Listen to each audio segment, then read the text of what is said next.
Galera, vamos falar agora sobre as raízes da função quadrática, tá?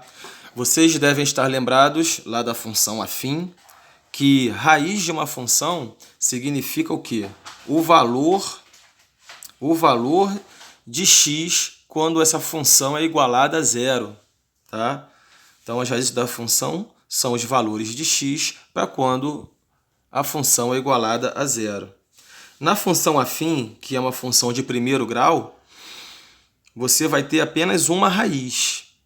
Já na função quadrática, que é uma função de segundo grau, você vai ter duas raízes.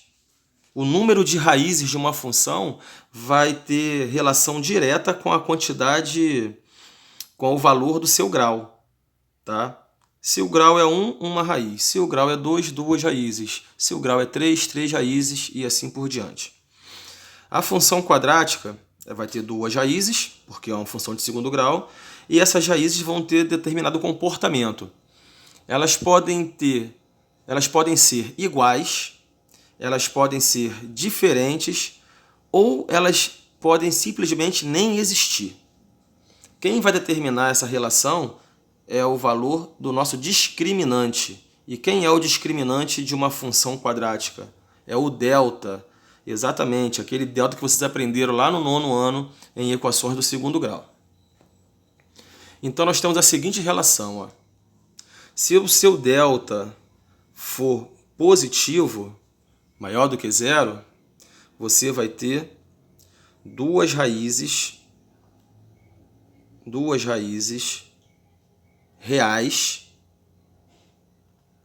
distintas, ou seja, diferentes uma da outra.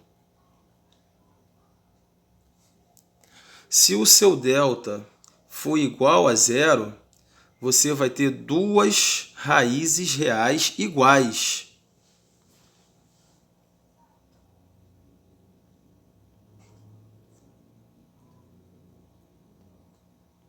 Que na prática é como se fosse uma raiz só, né? Você vai ter uma única raiz. Parece que é uma única raiz, mas são duas iguais. Só que quando você for escrever, você não coloca as duas, coloca uma só, porque elas são iguais. E se o seu delta for menor do que zero, você simplesmente não vai ter raízes reais. Eita, botei raízes com Z. Com S. Raízes reais. Beleza? Então, três possibilidades. Delta positivo, duas raízes diferentes. Delta igual a zero, duas raízes iguais. E delta negativo não tem raízes reais.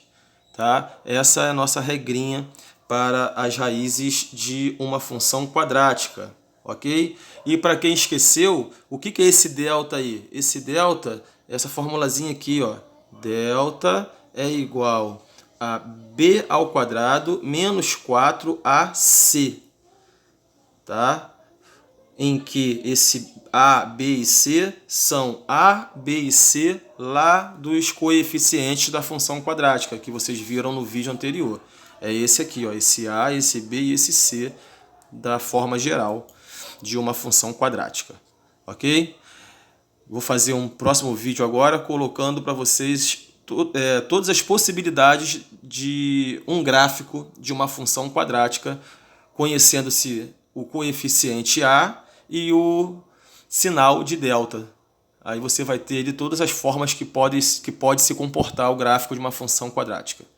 Daqui a pouquinho eu boto esse vídeo para vocês aí.